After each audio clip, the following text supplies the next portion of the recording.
各位网友，大家好，今天是2021年5月17号，星期一，欢迎大家参加王记每日观察直播1的节目。我们今天有2个主题，第一个是新个体户是什么？中国的经济现实。第二个是湖畔大学和中国民办教育的前景。我们先讲第一个主题，什么是新个体户？新个体户就是现在讲的微商和直播带货，还有其他跟互联网有关的这种个体经营的形态。它是怎么来的呢？我们从这个国家统计局最新公布的失业数据来看啊，我们一步步来讲。1到4月份啊，全国城镇就业人口是437万。4月份调查失业率啊，就是全国城镇调查失业率是5.1%，比3月份下降了0.2个百分点，比去年同期下降了0.9个百分点。然后国家统计局说他们推算出来的数据都不太准，我同意啊。那么这里面关键是什么？关键就是失业率的问题，所谓的调查失业率的问题。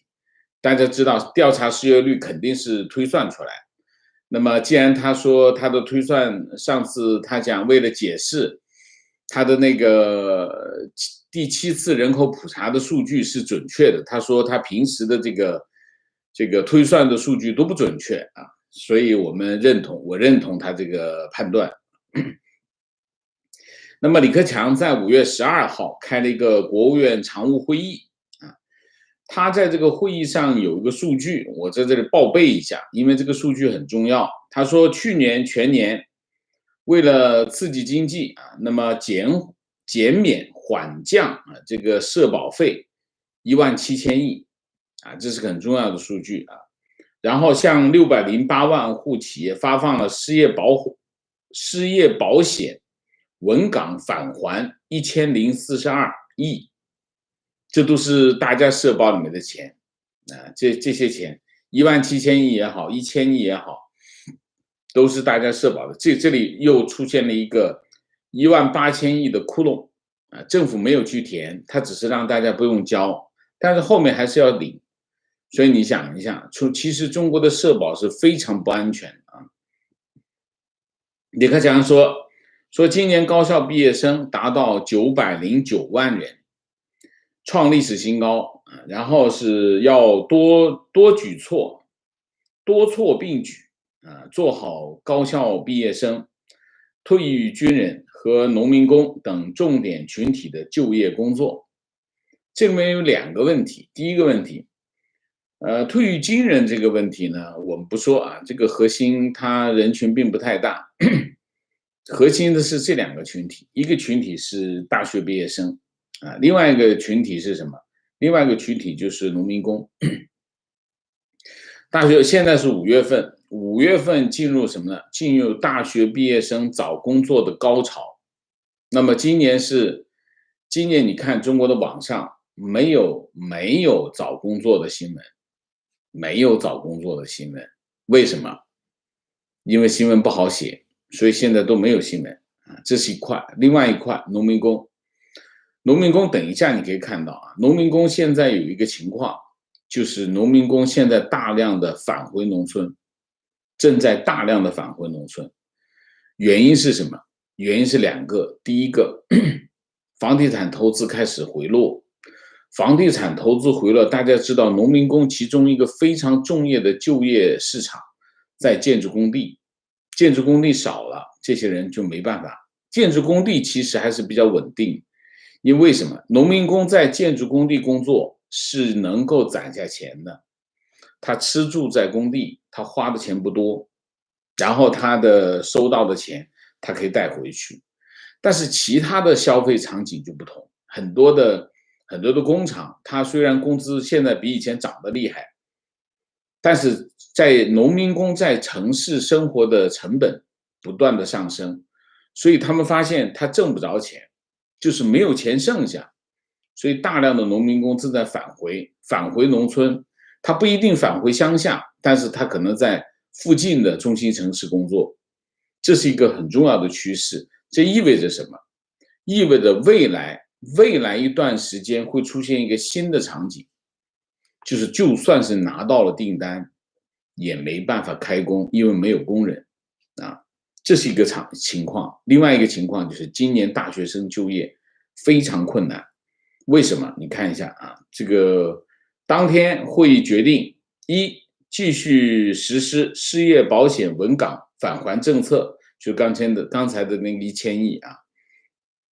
然后上年度失业保险基金结余备付期限1年以上的统筹地区，今年可以对符合条件的大型企业，按不超过上年缴费的30%返还，中小微企业按不超过60%返还啊，就是这个一发福利精打细算啊，一发福利就精打细算。然后第二个是将去年实施的职业培训又开始延长啊。那么李克强说李克强这段话很重要，他说灵活就业是群众就业增收的重要渠道。目前全国灵活就业的人员达到2亿啊。那么下一步要在畅通灵活就业渠道、保障灵活就业人员基本权益等方面出10招啊。那么提出3点：第一个，加紧研究灵活就业人员参加社保啊，这是第一个。第二个，开展平台灵活就业人员的这个职业伤害试点。第三个就是抓紧清理和取消不符合上位法的这种规定啊，为灵活就业创造好的条件。好，我们为什么要讲这个？灵活就业这件事情跟什么有关系？跟中国的失业率是有关系的。为什么？中国失业率讲来讲去有5点几、3点几，很好看。但其实这里面有个问题，这里面有2个问题。第一个问题，中国的失业救济覆盖非常的窄，非常狭窄，所以基本上中国人大体的情况就是，当他失业的时候，他就基本上他的经济状况就崩溃了啊，政府对他没有支援，那怎么办？那就要灵活就业。为什么？因为他要吃饭，所以在中国的情况是什么？就当你失业之后，你怎么着都得去灵活就业，就是在家里蒸个包子卖包子啊，这大概就是一个这样的事情，或者是做一些其他的零工，在国外叫零工啊。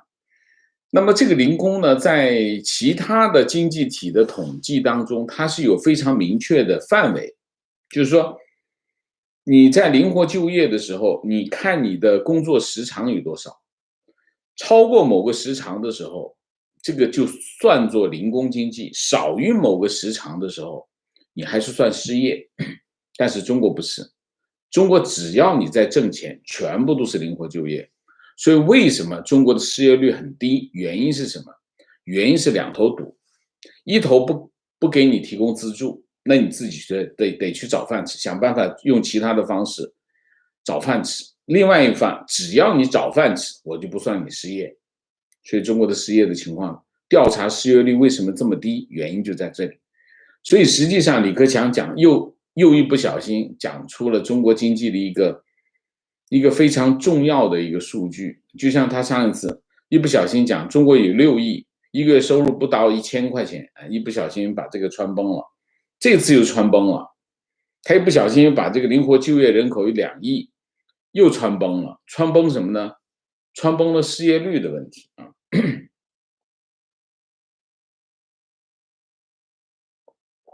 那我们来评价他这个会。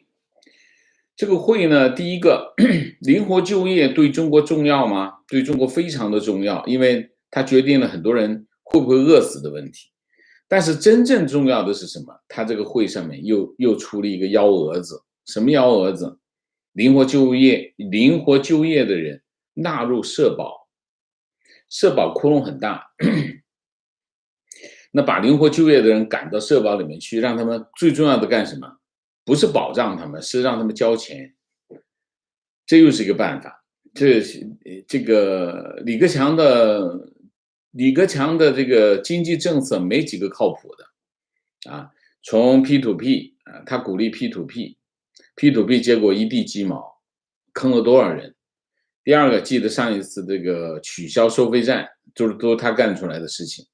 这次把灵活就业往这个赶到社保里面去，都是好听话，表面都是好听话，但是其实后面都是什么？都是完全是坑人的动作啊。那么这是把灵活就业赶入社保啊，又是增加他们负担啊。然后就是就业是什么？就业基本上是所有经济体当中最核心的环节，它决定了两个部分，第一个部分叫民生，另外一个部分就是消费。这两头其实就业是所有经济的关键。2019年开始，其实中国经济已经非常的严峻啊。去年中国经济又受到这个疫情的打击，打击深度非常的深。核心的问题影响的是什么？就是就业。你看中国经济到底有多好或者有多差，看就业你就知道。那么去年呢，李克强搞了一件什么事情？搞了一个地摊经济出来，火了一把。但火的时间不长，火了3个月，啊，3个月下来之后，然后一线城市开始抵制，因为地摊经济嘛，啊，这个一说啊，我这个大家都来，地摊经济反映的是什么？就业形势的这种破败的形式，他没办法制造岗位，没办法制造就业岗位怎么办？你们自谋出路，我提供场地，你们摆地摊吧。就地摊经济是这个逻辑，是一个这样的逻辑。持续了3个月，但3个月下来呢，一线城市不干了。为什么？对于一线城市来说，他们如果推动地摊经济，他觉得影响我的市容市貌，不好，脏乱差，就抵制。抵制这个事情就慢慢的偃旗息鼓。为什么？因为地摊经济没有帮助就业。为什么？因为挣钱哪那么容易？没那么容易啊。它只是实现了什么？完美的实现了去库存。很多工厂，他们原来库存卖不掉的东西，地摊经济一火起来，把这工厂的库存给清了一把。为什么？地摊经济没卖出去之前，你得先进货，稀里哗啦一进货，把这库存给去了。但是能不能卖出去？卖不出去。做生意10个有9个是赔钱的。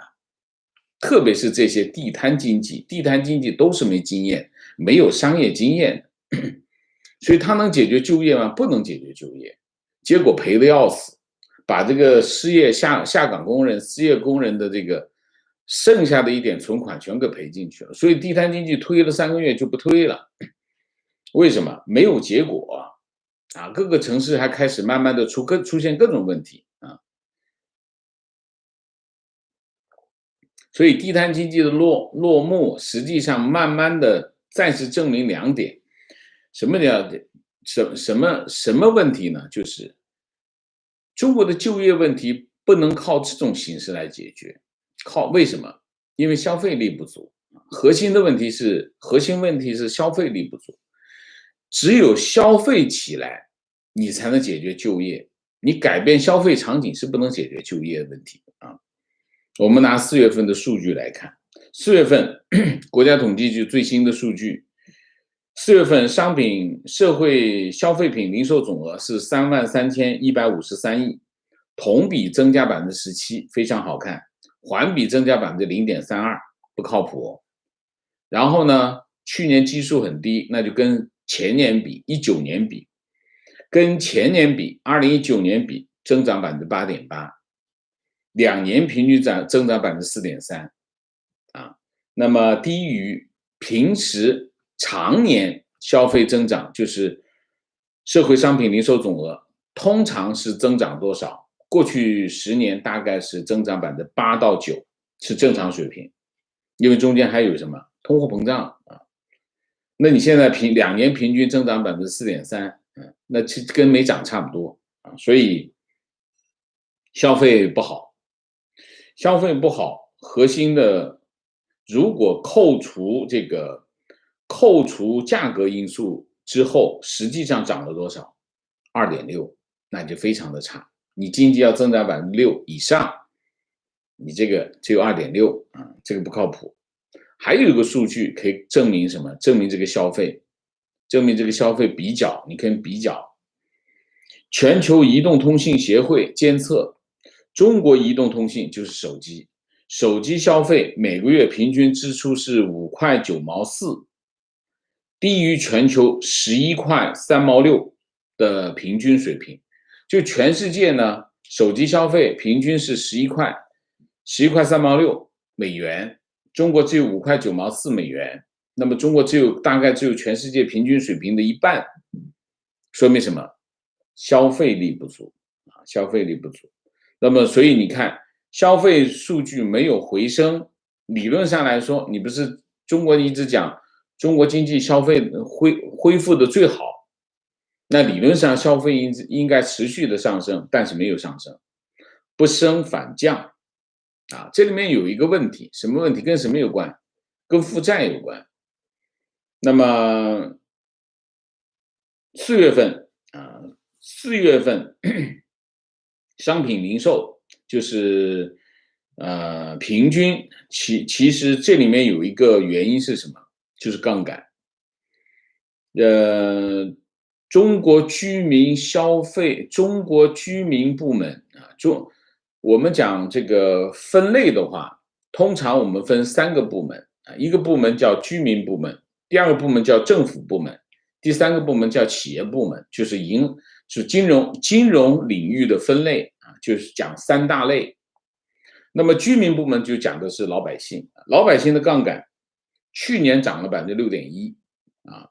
那么达到62.2%，那么这个杠杆率是非常的高。这个杠杆率这么高的话，意味着什么？就是老百姓的负债很高，老百姓负债很高，意味着他消费能力就有限。那么大体上是这样，所以你可以看得很清楚的是什么？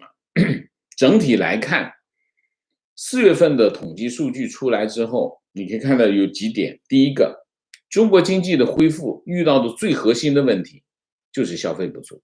消费不足的原因是什么？老百姓没钱，老百姓没有钱，反过来反映了什么？失业的情况。所以我们总的在这个环节我们评价，我们今天有3个环节啊。第一，李克强去年推动的这个地摊经济啊，当然这是长官意志，它不是一个市场的结果。你可以看到很多城市它会形成一些地摊的区域，自然会形成，比如说某些地方会有些地摊，那是市场的结果，它很火啊。但是这些长官一直说我们这里搞一个地摊，通常都不火，为什么？因为那是领导觉得这个地方摆一个，它不是市场形成，所以通常都会失败。这是第一个。第2个，消费不足是就业问题的核心啊。地摊经济呢，以为我们搞一个地摊，这一片搞一个1000个地摊，让大家来卖地摊，哎，1000个人就有工作了，其实是不对的。为什么？因为你开1000个地摊，他得活得下来。他要是活不下来的话，你1000个地摊就是把他们给坑了，就是你只顾头不顾尾，那是不行。地摊经济它为什么不能够解决就业问题？是因为你一个城市一年消费，我就算你1000个亿，1000个亿在商场，分布在各个商场、各个街道的商店，你增加一个地摊，只是从这1000亿里面挖饭吃，它并没有增加这1000亿的份额。为什么？因为老百姓口袋里就是这么多钱，而且如果你地摊经济火了，意味着什么？意味着很多商店要倒闭，因为它没有营业额了。所以用地摊经济，那你商店倒闭了意味着什么？商店倒闭不是一样是失业？所以李克强推地摊经济去解决就业问题是什么？这叫缘木求鱼，不能解决问题。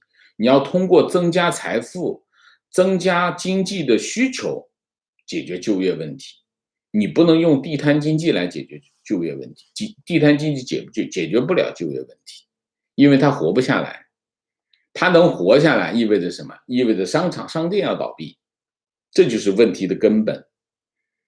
所以，好，这件事情没成，我们讲去年的这个事情没成，今年又来了新的了，叫新个体户啊。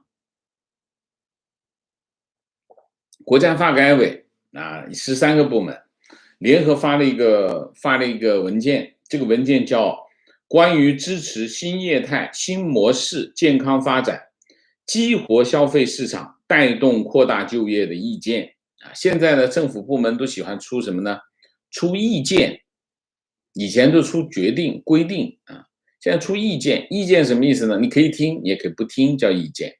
但其实这个意见呢是必须听的，所以他就现在就是政府的这个做法就是不担责任啊，不担责任。我想的是意见，但其实是政策，政策就不是意见。他说啊，他这么说，他说鼓励发展新个体经济，进一步降低个体经营者线上创业就业成本，提供多样化的就业机会。一方面是培育新的个体，支持人们自主就业，包括但不限于这个微商、电商、网络直播以及知识服务等等。那么这个涵盖了以前很多的灰色地带了啊。另外一方面，大力支持微经济，也就是说我们经常说的副业，比如在家办公、线上直播等等啊。这就是这个意见。说所谓的新个体经济，其实跟我们之前讲的零售对标的是什么？对标的是新零售。新零售讲的是什么？新零售讲的是零售加互联网。那么新个体经济讲的是什么？互联网加个体经济，就或者加个体户，就是说有互联网特征的个体户是什么呢？就是微商网络直播，或者我们叫网络直播带货。那么这两个行业，其他的行业我不说，我现在集中讲这两个行业。微商2017年的数据，现在没有新的数据啊。2017年数据是从业人员大概有2018万人，微商行业的总市场规模达到6800亿，6835亿啊，这是第一个我们讲的这个微商。另外一个就是网络直播，网络直播从业人员正在快速的壮大。2019年直播电商行业规模是4338亿，然后这个预计今年会突破9000亿。那么，那这个意见就是要推动发展，鼓励这些行业。那么我们讲一下啊，这个直播带货也好，微商也好，还有其他的其他的一系列的在线的服务也好，这些行业是跟我们现在看到的个体户是不一样的。这个新的个体户，他们讲的都是具有互联网特征的个体户。那么他推出这个政策的目的是什么？意图是什么？那这里面有两个。第一个，推动微商也好，推动这个直播带货也好，它显然是要削弱现有的电商平台的影响力，理解吗？现有的电商平台，比如说淘宝，比如说京东等等，他们现在都已经形成一个非常强大的零售势力。那么政府帮助说你们可以搞新的，搞其他的就是对现在打击现有的平台经济是一个政策的注脚，这是第一个。第二个，那为什么现在他要去推微商或者是直播带货？其实之前微商也好，直播带货也好，爆出了很多的问题，爆出了非常多的问题。但是现在他开始给他们身份证，给他们政策，给他们身份，甚至鼓励他们发展。为什么我们先说说微商。微商当然已经有好多年了，这微商，如果从互联网发展来看，小10年都有啊，微商一直在发展，但是微商有2个问题，第一个问题，微商是有个悖论在里头啊，微商是个悖论，我们要做微商，第一个就要打造个人 IP 啊，简单的说，直白的说，微商说到底是什么？说到底就是粉丝经济啊，就是你要造神，把这个人变成一个神，然后带动他们来买货。所以你就看，你不断的看啊，就是说，微商的商业模式很清楚的是什么？你就不断的去笼络粉丝，然后不断的囤货，然后通过粉丝来卖货。那这里面这里面出现的情况是什么？出现的核心的情况是什么？出现的核心的情况就是微商的传销化啊。微商其实你可以看，微商跟前些年的传销其实越来越像。为什么啊？我们就讲2点。其实传销化的特征是两点。第一点，3级以上的分销，你一看所有的微商都有3级以上的分销系统，这第一个。第二个，上来就要交人头费，只要交人头费就是传销啊。这是所以微商本身呢，这里面就存在一个悖论，这跟我们以前讲的就是叫直销和传销的区别是一样的。直销跟传销的区别，其实就是现在我们所谓的微商和互联网销售的区别是一样的。所以这是第一个，微商是有一个悖论啊，这个悖论就在这里头。第二个，你要是做微商，你要卖产品，永远赚不到钱。你不能够靠卖产品赚钱。做微商靠什么赚钱？微商靠拉人头赚钱。所以为什么我们讲这个微商现在是叫传销化的原因是，你要是靠卖产品，你是赚不到钱，你只能靠拉人头赚钱。所以卖货是不确定的，但是囤货是肯定的啊。那么，所以你可以看到，当政府给微商发通行证的时候，说明什么？说明真的没有其他的路可以走。还有一个就是直播带货啊，直播带货的情况和微商是有点像啊，就是说直播带货这里头永远是什么？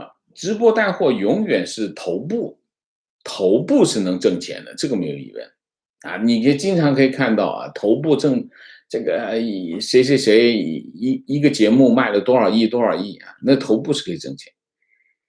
但是你可以看到这个金字塔，无论是微商也好，直播带货也好，永远是头部在挣钱。然后你天天看到的朋友圈里面是头部在晒这个喜提5辆宝马，喜提什么什么1辆私人飞机什么类似这样。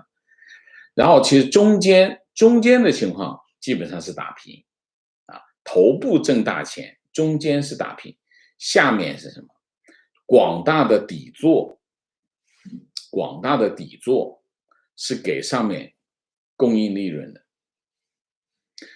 直播带货也罢，微商也罢，就是一个这样的场景。那么政府开始推动所谓的新个体户，把微商也好，把这个直播带货也好，还当然包括其他的，给他们身份证，鼓励他们去做这件事情，说明什么？说明现在的经济现实。现在的经济现实已经，你做正当的本分的生意，正经的生意已经没有空间了，你只能做这种生意了。为什么？因为他没办法鼓励其他的鼓励不来了，鼓励都没有用。这就是当你看到政府在鼓励这类经济的时候，这类经济形态的时候，那所谓的传统经济，所谓的正经生意已经活不下去了，这就是中国的经济现实。好吧，我们今天就通过这个来跟大家报告一下，就是什么叫新个体户。当中国在推动新个体户、鼓励新个体户的时候，那传统经济的空间是没有了。这能解决就业问题吗？解决不了就业，这根本不是就业，这更是什么？这是创业，而且这种创业风险极大，基本上100个有没有一个没有一个，1万个有一个能够出头的，差不多活下来的，其他的都是什么？其他的都是给上面的人做垫脚石用的。所以政府在做这个动作，意味着经济已经破败的他自己都没办法了。好，我们来讲讲第二个主题，我们来讲讲湖畔大学。昨天在刷屏，什么刷屏？就是这个湖畔大学的那个工作人员在用电动磨盘磨掉这个湖畔大学这个字，然后就海外就一片哗然，国内呢就一片叫好，就说这个说特定人士用来说湖畔大学是特定人士用来巩固利益的人脉圈啊，这个说法。那么湖畔大学，我们说一下，湖畔大学是马云、柳传志、冯仑、郭广昌、史玉柱、沈国军、钱颖一啊，这个蔡宏斌、邵晓峰啊9名这个企业大佬啊，这个发起，然后当然领头的是马云啊。那湖畔大学遇到的麻烦都是因为马云啊。他当时是要求创业3年以上，年收入要超过营收超过3000万，纳税3年以上，公司规模超过30人，3人推荐才能够上他的大学，所以号称比哈佛还要难啊。然后就是马云当时说这个湖畔大学要办300年，我看这个现在它的办学空间应该就没有了吧？啊，今年3月底开始就不让他招生了，这300年肯定就没有到了。2015年到现在才几年？7年啊。所以2015年啊，5年时间，2015年到现在呢只有5年时间，他办300年啊。这件事情第一个是跟马云有关系啊，就是说而且他在那个湖畔大学在微博上面的账号改成湖畔，叫什么研中心啊？看一下，但是他还是要湖畔大学。湖畔大学研学中心还是什么忘改了个名字啊，只不过把湖畔大学引到后面去啊。那从目前来看，湖畔大学的这个生存空间已经非常的狭小啊，应该是会，我估计这些大佬们也无心办学了啊。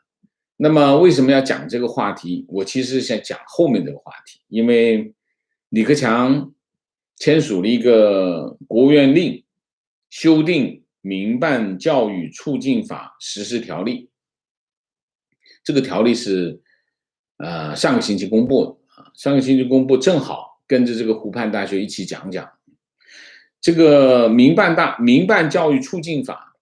湖畔大学就是民办教育啊，民办教育。那么你一看湖畔大学现在这个下场啊，跟马云有关系吗？跟马云有关系，但不仅仅是跟马云有关系。那么它也反映了中国民办教育的前景。那么李克强是上周签署的这个国务院令，这个民办教育促进法的修订是在9月1号开始实施。这里面就2条是最重要的。第一条是什么？第一条叫坚持党的全面领导，它的第一条啊。那么这个条例规定，民办学校应当坚持中共的领导，学校中的中共基层组织要参与学校重大决策，并实施监督学校决策机构组成应当包含党组织负责人，监督机构应当包含党的基层组织代表。然后学校的章程应该规定，学校党组织负责人或者是代表进入学校决策机构和监督机构的程序，并明确民办学校为保障党组织履行职责的法律责任，应当将加强党的领导要落到实处。这就是一块，党要进入这个民办学校这让我们想起什么？想起我们之前讲民企外企要建党委建党支部这是同一个性质。党要进入所有的领域包括民办教育，这是第一个。第二个，坚持民办教育的公益性原则。那么公办它有几个规定？第一个，公办学校不得举办或者参与举办民办学校，也不得转为民办学校，这第一个。第二个，公办学校不得举办或者参与盈利性民办学校，这第二个。第三个，政府省级政府对民办学校收费制定最高限价就是省政府民办学校全部由省政府定价，你收多少学费我定然后呢，这个只要你有公办学校参与或者是什么使用了国有资产，或者接受了政府的这个经费补贴，你的定价就得由我定最高限价然后民办学校不得以赞助费的名目向学生家长收取或者变相收取入学关联的费用那么实施义务教育的民办学校不得与利益关联方进行交易。好，这个我们评价一下民办教育的办学团体，全世界这个私校来自于三个机构，三类机构。第一个商业机构，第二个慈善机构，第三个宗教团体，还有第四个就是非营利机构那么在中国呢，宗教机构是没有办学条件，我们就抹掉慈善机构呢，在中国本身不发达，它还远没有进入这个教育领域。那么就剩下什么呢？剩下非营利机构 NGO 已经被中共灭掉了，所以就剩下什么？在中国民办教育只有一个性质，就一个办学团体，一类办学团体，商业机构那你要是商业机构的目的是什么？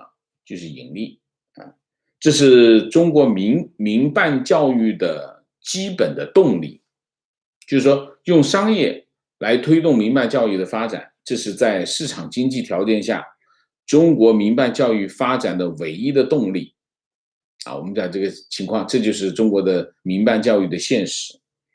第一，把民办教育定义为公益性质，那目的只有一个，把民办教育杀掉。因为什么？当你变成公益性质的时候，你就不能够，你的目标就是非盈利的。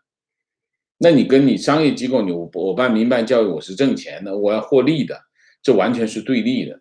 那你把这个属性一定下来，民办教育肯定要完蛋，这是第一个。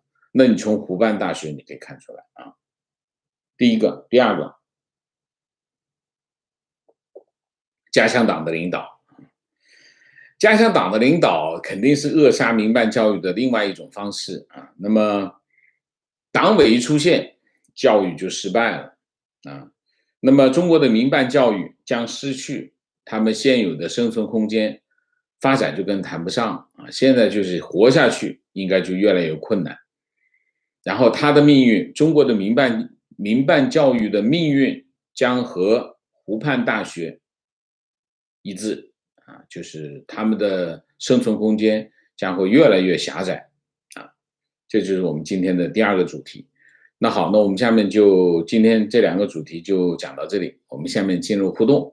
进入互动之前，温馨提示，请大家点赞，请新来的网友订阅，请大家加入我们的会员，支持我们做更好的节目。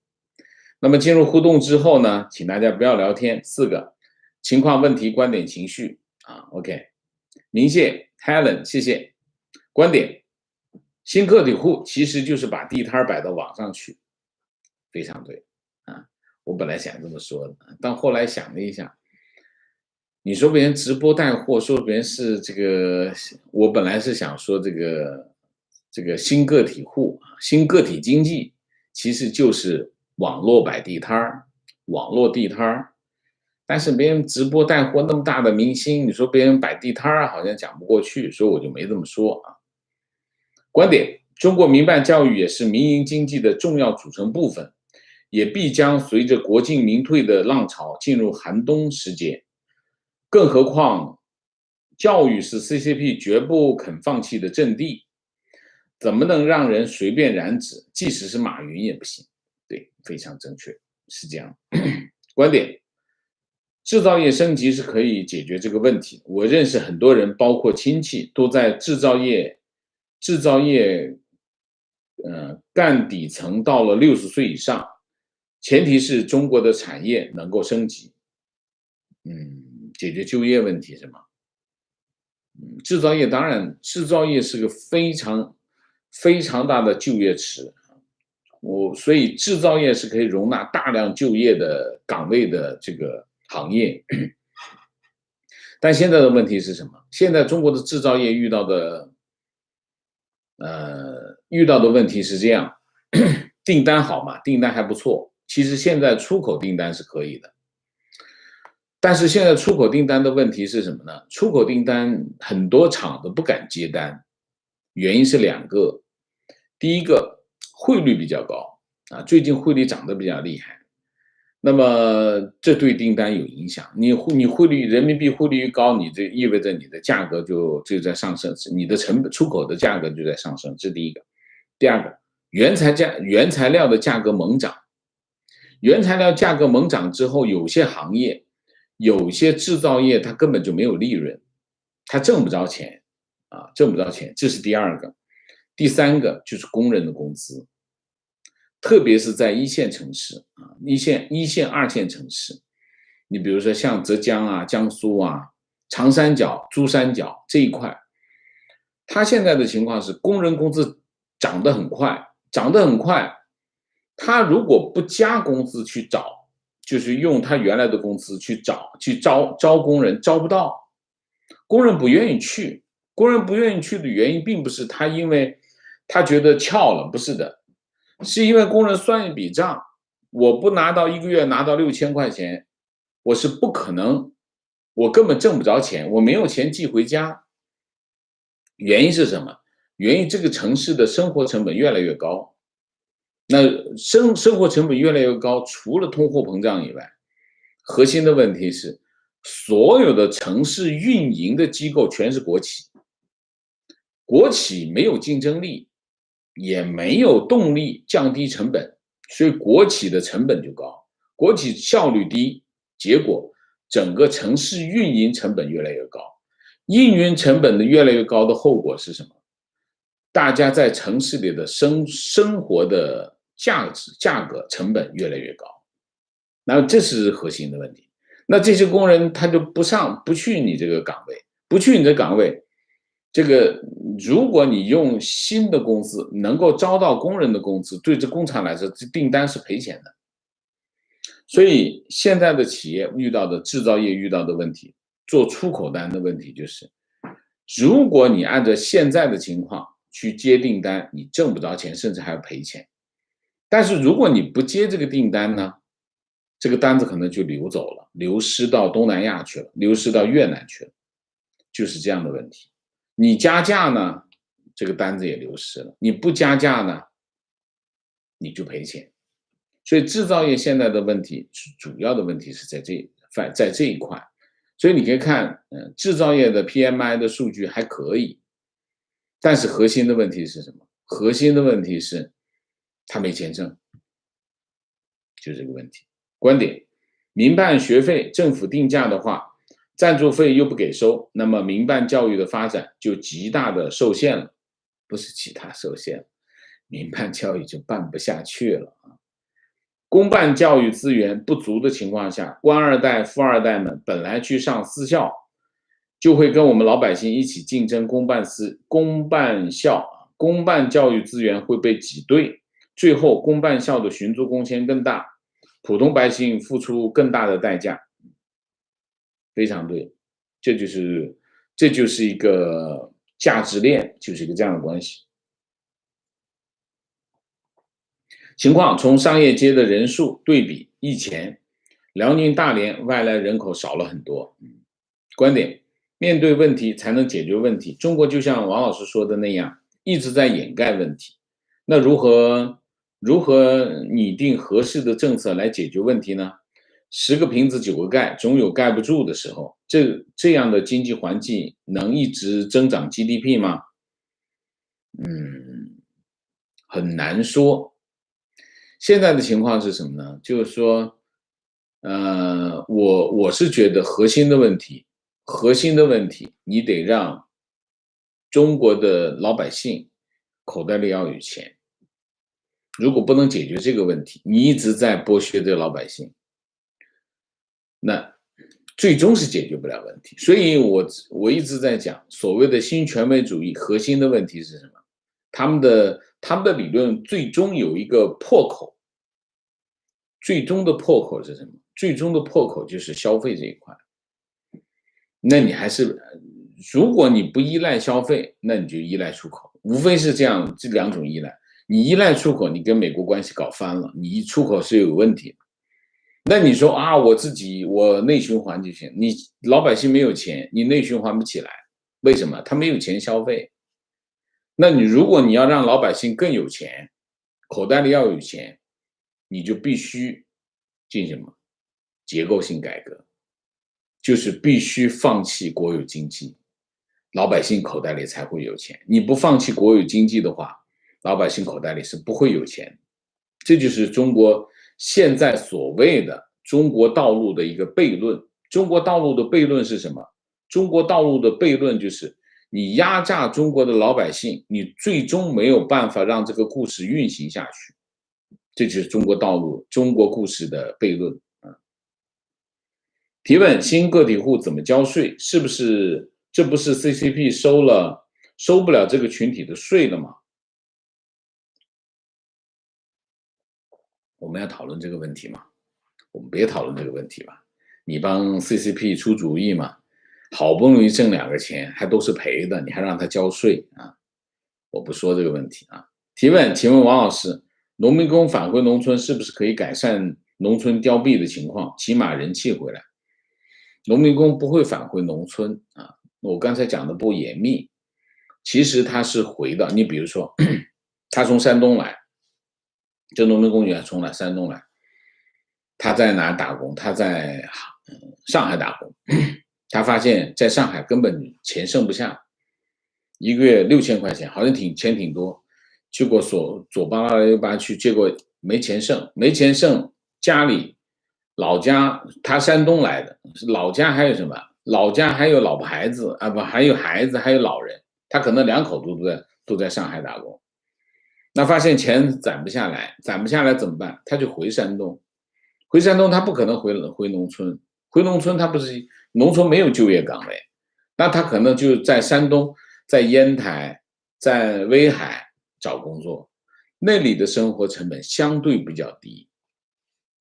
那他在那里打工的话，如果他能找到工作的话，那他在那里打工，他能攒下钱给家里，但是这个钱已经少很多。为什么？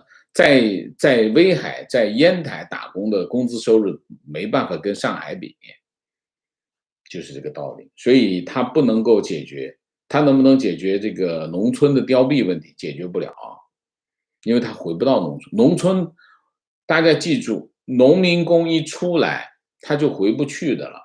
为什么？因为农村没有这些岗位给这些农民工。农民工为什么要出来？就是因为农村没有岗位。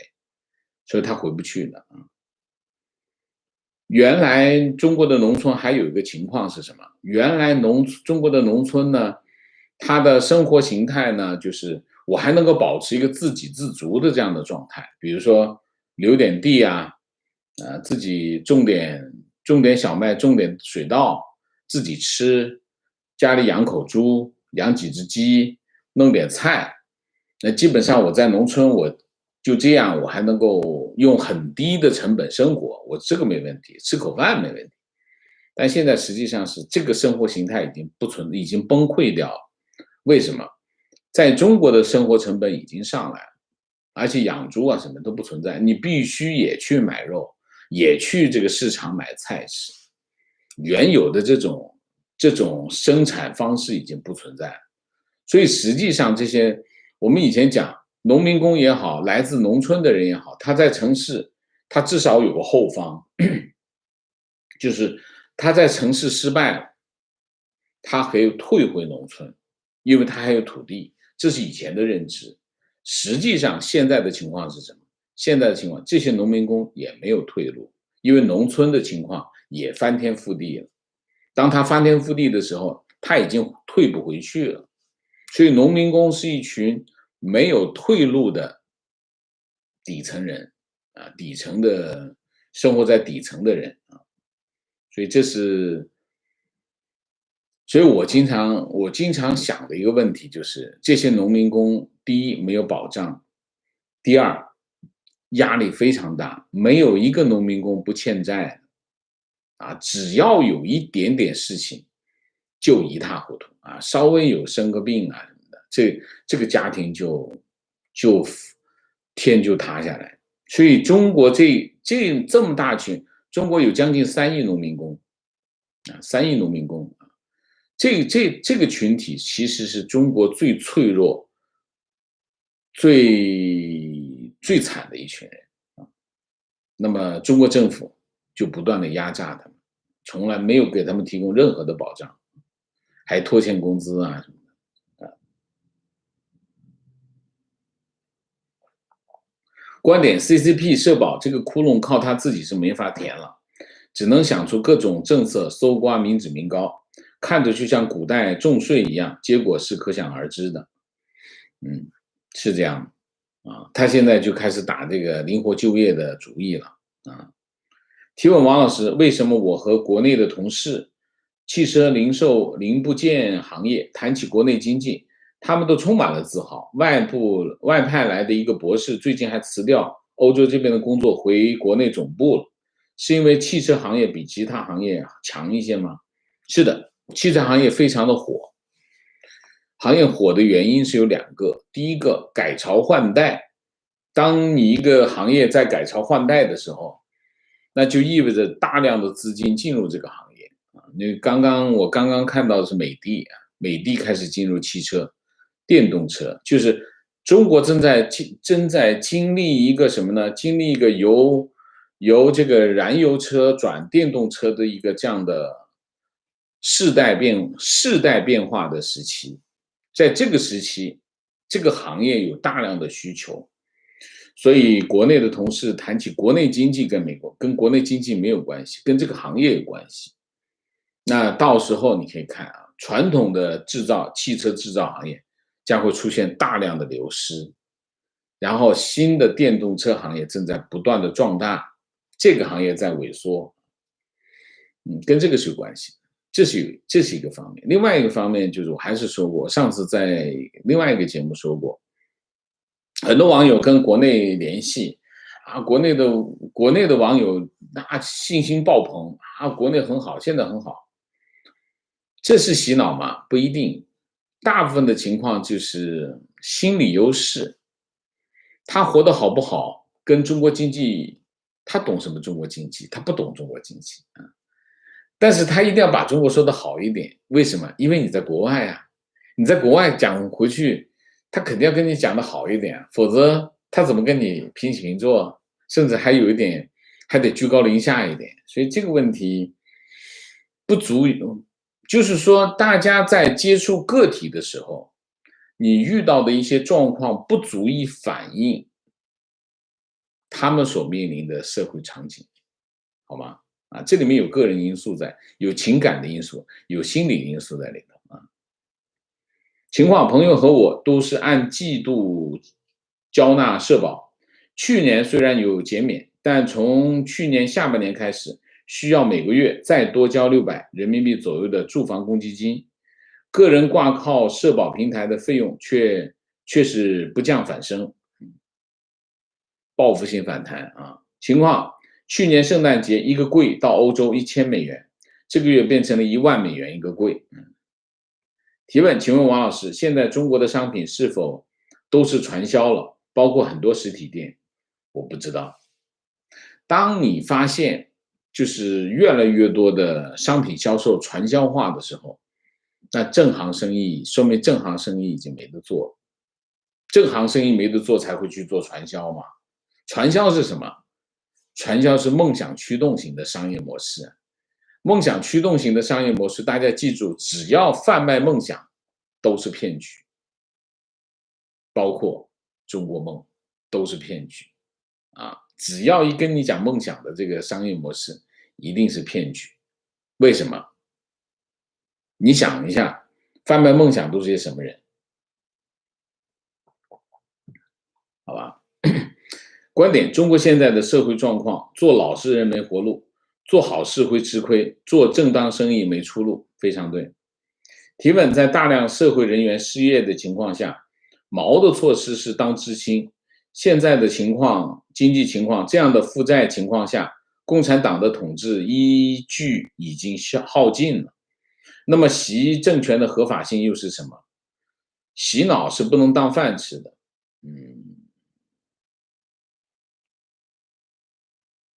那现在就是这个网友提出了一个非常核心的问题，非常关键的问题。邓小平有句话，不改革开放不改革开放，不持续提高人民生活，死路一条。其实这是三段论，就是说这是完美的诠释邓小平政治遗产，就是邓小平路线。邓小平路线是什么？通过改革开放改善人民生活，持续的改善人民生活，于是获得政权的合法性。中共的逻辑，中共背后的政治逻辑是，只要我不断的改善你的生活，我就有合法性了，因为我改善你的生活了，你就别跟我谈人权，别谈民主的问题，我就实行独裁，我独裁有合理性，因为我在改善你的生活。这就是中共政权获得合理性的背后的政治逻辑啊！这个政治逻辑在1978年开始改革开放的时候，一直到习近平，这个逻辑一直是有效的。那前提，所以我们之前讲，中国为什么有经济增长的压力？经济增长的压力有2个层面的含义。第一个层面的含义就是社会状况。就说中国的改革跟俄罗斯的改革不一样，俄罗斯的改革叫什么？叫震荡疗法。震荡疗法，我把机制啪嚓一下全改过来，中间出现休克。为什么休克？因为经济体受到很大的冲击啊，所以它一步到位就休克，休克需要很长时间去恢复。中国的改革是另外，中国的把所有的问题全绕过去。中国改革的问题其实都不是别人的问题，都是政府自己的问题。他不想让利，他不想损害他的利益，所以政府不想损害怎么办？绕过去。绕过去的结果是问题没有解决，那怎么解决？增长，通过增长来解决，不就是给钱嘛？用给钱来摆平它，不是用制度摆平。那你用钱摆平的话，你必须保持高增长，你政府才会有这么多钱，否则的话你没那么多钱。所以中国有个社会性的需求，就是说保持一个一定的增长速度，它是有社会需求，这是一个方面。另外一个方面是什么？政治需求，就是说你要持续的改善中国人的生活，你的政权才有合理性、合法性。否则你这个独裁你讲不过去，不能自洽。这是两头，保持中国经济持续快速增长，它有2个非经济性的因素在这里头。但是中国经济会不会持续的高增长？它有高增长的条件，但是也遇到了问题。第一个，人口问题，老龄化的问题啊。第二个，你之前你不断的原来的一些经济，你是通过大量的投资推动经济增长，你通过大量的出口来推动经济增长，你内部消费不行，你这些结构性的问题你没有解决，所以它是有问题的。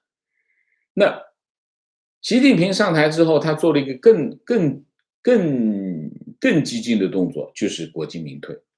国进民退是把经济增长的动力削减掉的动作，因为最积极增长的动力是来自于民营企业，来自于外资企业，国企是不积极的，国企没有积极增长的，国企最多也就是维持会。所以你把这个最活跃的经济给打掉，那你哪来的动力呢？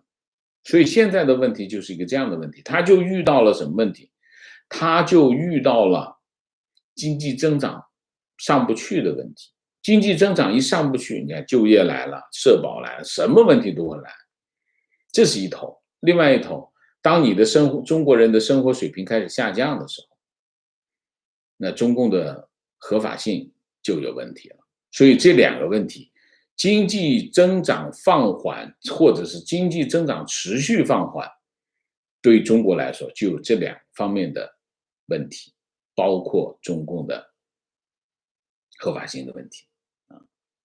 所以洗脑不能当饭吃，这话说的对，就洗着洗着就洗不动了。为什么？因为他已经开始饿肚子了，你在洗什么洗？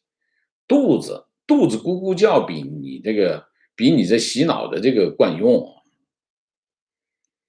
啊！提问，请问王先生，在绝大多数居民高负债的如此严重的情况下，特别是房贷，文革这温床的存活土壤如何存在？难道大家不用还房贷了吗？他可能就觉得最好是让这个银行破产，我就不用还房贷了。我估计大部分人是这么想的吧？你说呢？观点，国内的产业转型很难，基本上还是靠煤炭、钢铁撑着。光是新能源这个概念在中国推广就很难。现在去山西、内蒙、陕西拉煤的卡车都排满路边了，没那么容易转型的。以前推广新能源其实也只是限产自己的煤炭、钢铁，进口澳洲、越南的煤。现在和澳洲闹掰了，还得挖自己，从头到尾其实没有真正的搞过新能源技术。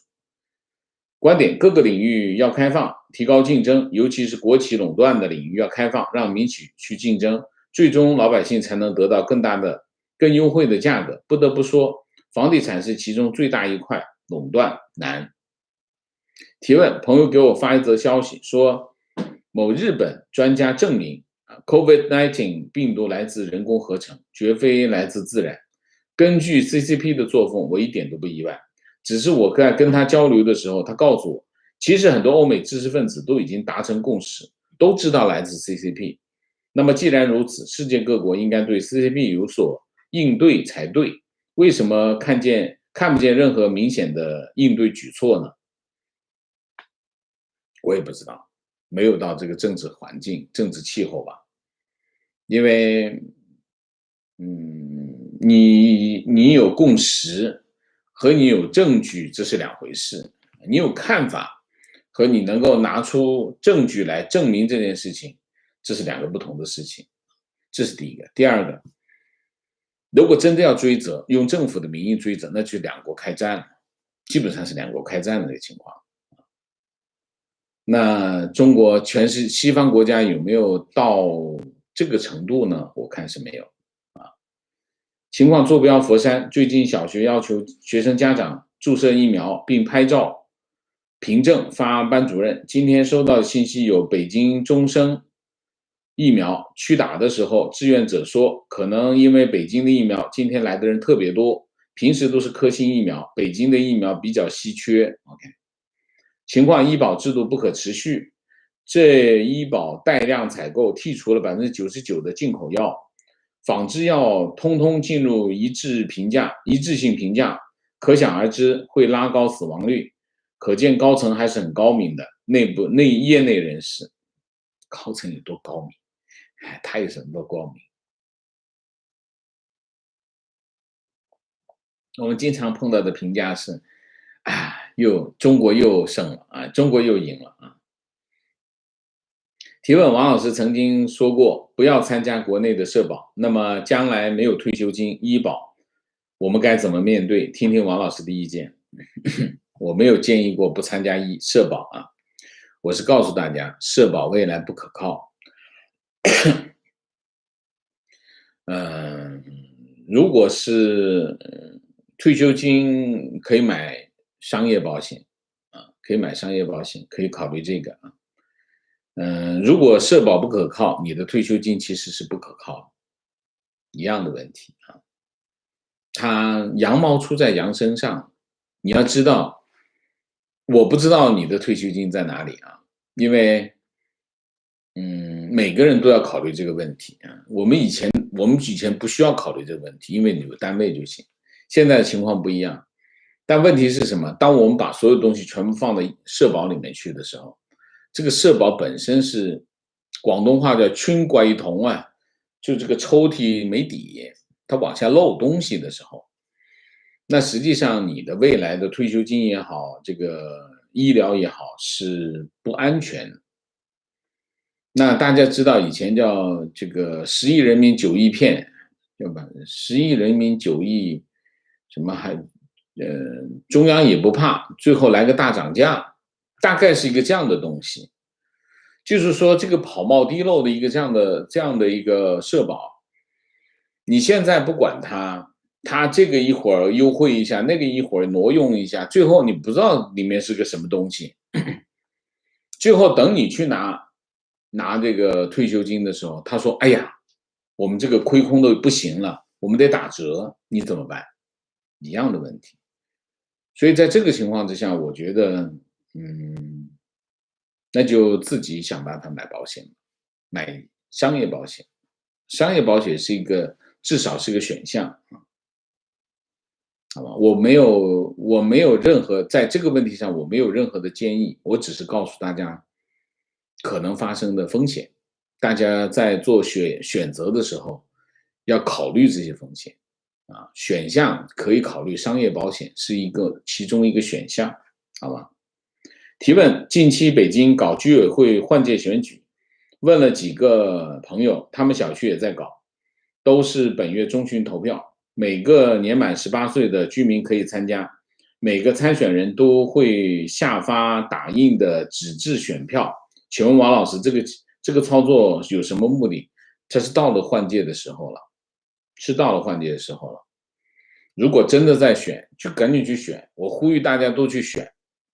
我呼吁所有的人，如果你真的拿到了选票，就一定要去选，而且我呼吁大家去参选。你去参选，其实中共的独裁政权其实是很脆弱的。从哪里开始？从这里开始。如果每个人都不去选，不去参与这个事情，那这是他独裁的基础。如果大家都去参与的话，他的独裁有问题啊。提问：王先生可以和我谈一下巴以冲突？我不想谈，为什么？巴以冲突非常的复杂啊。美国解决中东问题解决了几十年都没有解决好，这里面涉及到什么？涉及到一系列的问题，涉及到巴勒斯坦的问题，涉及到以色列的问题，涉及到宗教的问题，涉及到欧洲的问题，涉及到美国的问题等等一系列非常复杂的问题。你没办法用一句话或者一个概念告诉大家这个结果应该是什么，你就没办法讲。这个题目大概你可以如果一天讲半个小时，我觉得可以讲1个月都讲不完这个故事，这里面有非常复杂的因素，所以我们不要去谈，我不熟悉啊，特别是里面涉及到宗教的问题，涉及到美国的政策的问题，美国有国内政策的影响，美国有中东政策的影响，美国有它的 vision 的变化等等，非常复杂，我暂时没有这个能力把握这个话题，所以我们还是不说的好。请那些更熟悉中东政策、中东情况的这个 YouTube 来讲会更好，好吗？我们是有能力，我们的能力是有边界的啊。提问王老师你好，北京各银行数字货币开始适用，黄金被限购吗？为什么你们这么关心黄金呢？我不知道黄金会不会限购。数字货币的可追溯性使人民无法遁形，该如何应对？我不知道，这都是我不知道的事情啊。为什么？你都没发生，对吧？那我怎么知道？好，明谢米卡卡，谢谢 Pharmacy 和谢谢。王老师今天的节目特别好，真的讲出了国内个体户的现状和心态，支持，谢谢。好，我们今天的节目就到这里，感谢大家的参与，我们下个节目再见。再见之前，请大家点赞，请新来的网友订阅，请大家加入我们的会员，支持我们做更好的节目，做更好的自己。谢谢大家，谢谢。